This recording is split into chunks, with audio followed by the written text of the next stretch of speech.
Previously in the console wars, we looked at the Wii U and Nintendo's unique space within the war. Since then, quite a lot has changed for Nintendo.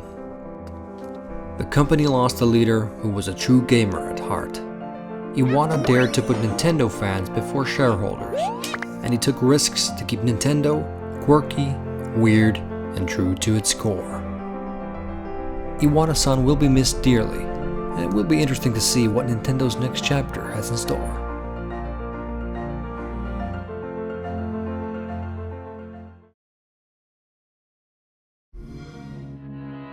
Now, while we wait for Xbox One's new Windows 10 based UI before comparing the software side of things, I think it's time we take a look at the shadow of the beast that looms over all three consoles. This is a battle of attrition. Console peasants versus the PC master race. It's on. Welcome back to the console wars.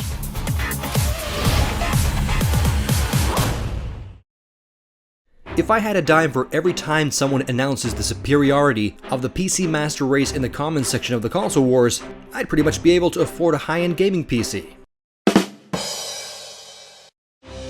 I've been a PC gamer since the glory days of Doom and LucasArts classics like Full Throttle and TIE Fighter, and back then PCs were expensive, tricky to use, and in frequent need of updates.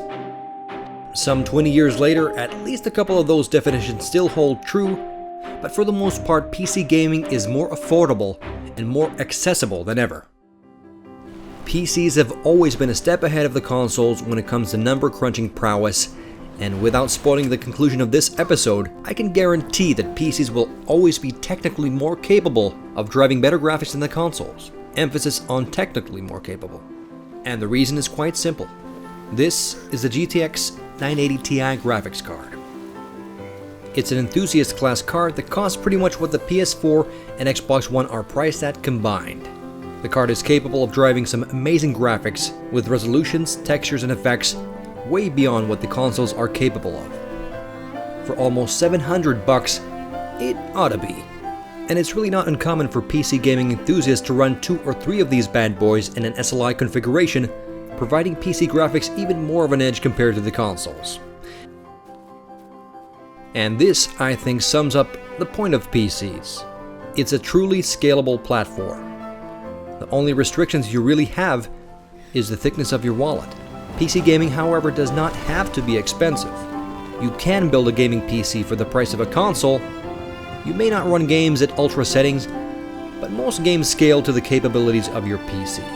But I think for the most of us PC gamers, building a PC at a console price, that's really not the point at all, is it? When I think PC gaming, I think overclocking, 120 FPS, 4K or at least 1440p resolution, multi-screen setups, and every single graphics setting maxed out. For the sheer reason of future-proofing and upgradability, if you are serious into getting into PC gaming, don't skimp too much on the components. Build your PC on a solid foundation that can be easily upgraded. For me, it's all about that sweet spot, where performance meets the price and upgradability is key, so you can gradually beef up that PC. So if you want a gaming machine that costs the same as a console, get a console. If you want a gaming PC, do it! Just do it! Don't let your dreams be dreams. gotta go all in, baby. Okay, now that we've established that PCs are technically more superior than consoles, let's discuss why the relevance of PC gaming performance has been losing its luster in the past few years. PC gaming, in my personal opinion, has taken a few turns for the worse lately. A couple of months ago, I decided to upgrade my graphics card to play one of my favorite and most anticipated franchises on the PC, with the best possible visuals modern technology could offer. To get me even more excited, GPU manufacturer Nvidia showed off its new special effects exclusive for the PC version, and I was hyped. I went out and splurged and dropped a pretty penny for my new graphics card, and then came launch day. Batman Arkham Knight was broken, and those special Nvidia GameWorks effects caused my high-end GPU to chug out frames like a slideshow. Shortly after, the game was pulled from Steam, and all sales of Arkham Knight on PC have been discontinued indefinitely, at least until fall. As it turns out, developer Rocksteady was not even in charge of the PC port, and the game was outsourced to a more obscure dev team. The graphic settings alone in Arkham Knight truly suggest that this game was definitely not intended for PC. Publisher Warner Bros. Launched Mortal Kombat X earlier this year with similar issues on the PC, and according to player reports, MKX on the PC still has some serious issues, even now several months later. So it seems that in 2015, releasing games broken is perfectly okay, and wait for the patch might as well be written on the box art. Having lived in an age where you just stick a cartridge in a machine and play games has me a bit on the edge about these shenanigans. And these issues are definitely not exclusive to the PC, as the consoles get their fair share of issues. But the problems are unquestionably more prominent on the PC side. And the problem lies in that PC games are indeed most often treated as ports. The weird thing is that PC gamers obviously have cash to spend, so why exactly do publishers treat the platform as secondary, with a side dish of half-assing it? Well, as usual, it all comes down to money. With a few excellent exceptions to make the rule, PC iterations of AAA titles make less profits on the PC. Because of this, publishers now focus on the consoles, with the console hardware and specifications in mind. While PC hardware is immensely more capable, it's also more fragmented. With countless combination of GPUs and CPUs, with multi-GPU configurations thrown into the mix, it ultimately requires much more optimization to get things running smoothly on various hardware specs. So the console game sales is where the money is at. So there's really no need for textures that are at the level of 1440p or 4K for that matter. And there's also very little interest to put effort into effects that only the latest PC GPUs can handle. Obviously, this situation works to the benefit of the consoles, as developers can concentrate on a single hardware spec to squeeze out every bit of performance, making exclusive games like Uncharted 4 look absolutely amazing, and the game looks every bit as pretty as what the best PCs can currently offer. Whereas on the PC, as previously mentioned, the hardware component combinations are endless, so the CPUs and GPUs are more or less expected to power through the code that's hurtled at them. So like it or not, most of the power of the PC and effects that modern GPUs are capable of is ultimately going down the tubes. Another reason for the publisher's focus on the consoles is that piracy on the PC is still a concern. Think of any AAA PC release, type it into Google, and add torrent. Without going into many details, downloading almost any game illegally is about 2 mouse clicks away. Many would debate the impact of piracy, but looking at the sheer amount of concurrent seeders for any hot PC title, there's really no going around it. These numbers will impact publishers when they assess how big of a slice of the development pie will be devoted to the PC port. And this is a point that PC master race advocates often emphasize when promoting PC gaming. PC games are a lot cheaper than console games. Okay, yeah, that might be the case, but you have to consider at what cost.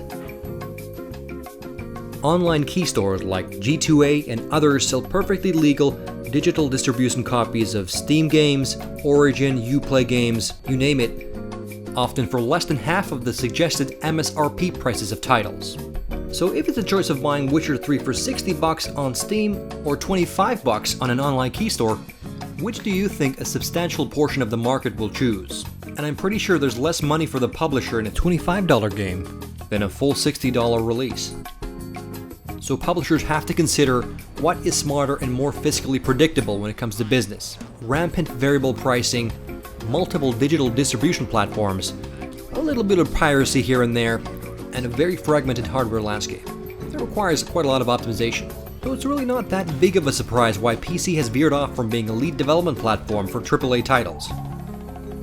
The things that most would consider as benefits for PC gaming are actually not doing PC releases any favors.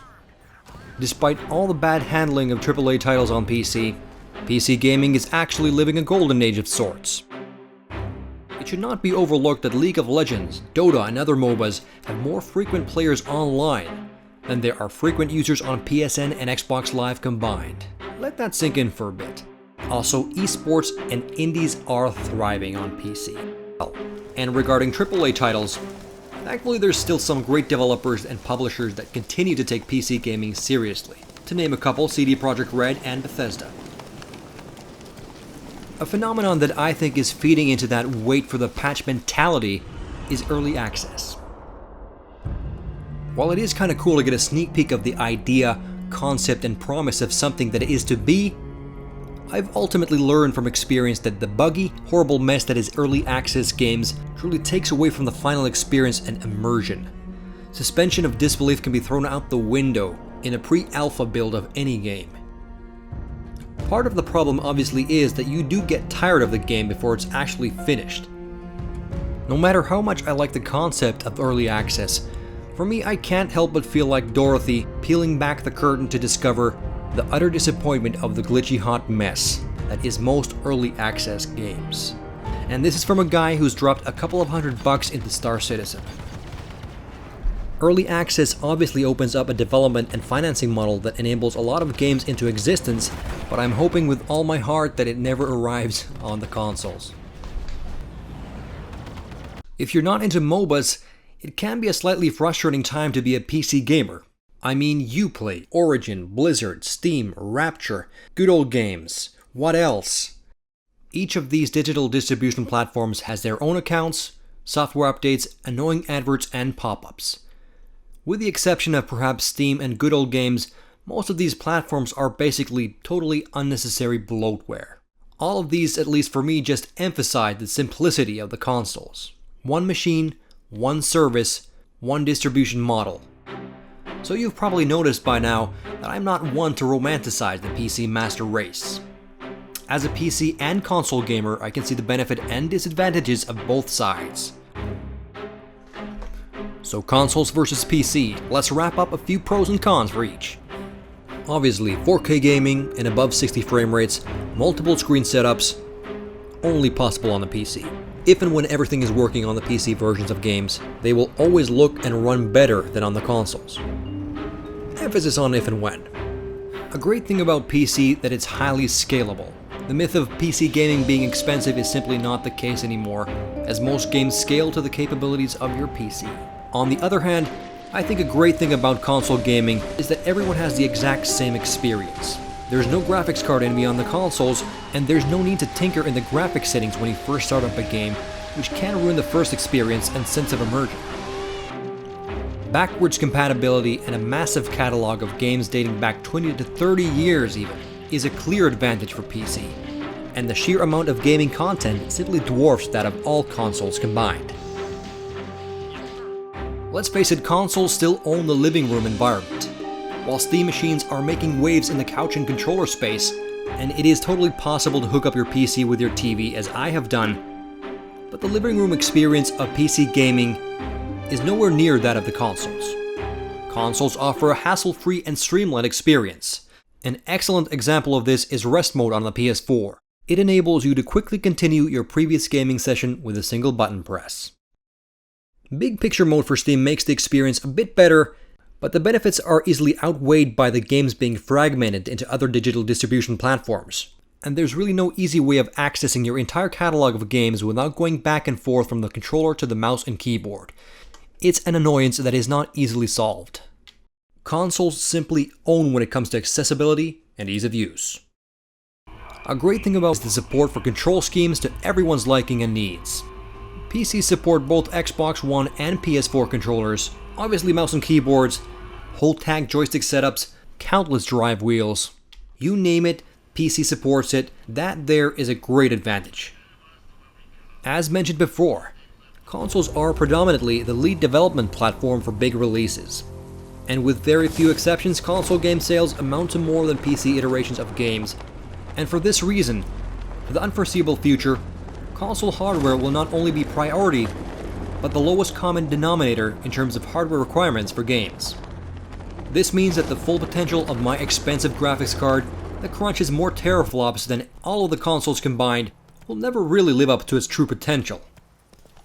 I am a total whore for graphics, and I simply want the best possible visuals and I will be playing Witcher 3 on the PC because it looks absolutely stunning. But even though I bought Arkham Knight to play on the PC, I will be playing that on a game console for obvious reasons. My patience for waiting for patches on the PC is simply running thin. Monetary cost aside, I no longer have time to spend waiting for patches and reading on NeoGAF about PC performance issues. I'd rather spend that time playing the game. And luckily for me, the game looks and runs great on the consoles as well. No matter how many active players League of Legends has, or how many excellent free-to-play games there are on PC, there's no avoiding the fact that PC gamers will miss out on quite a lot. The console manufacturers are locking down amazing exclusives that will never see the light of day on PC. So in conclusion, the PC master race deserve to be taken down a notch to an equal level with the console peasants.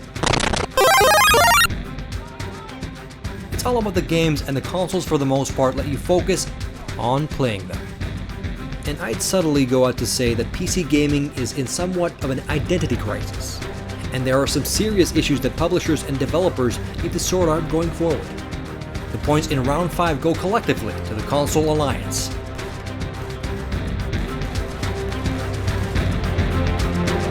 I say unto you, welcome, and let us enjoy console gaming as equals.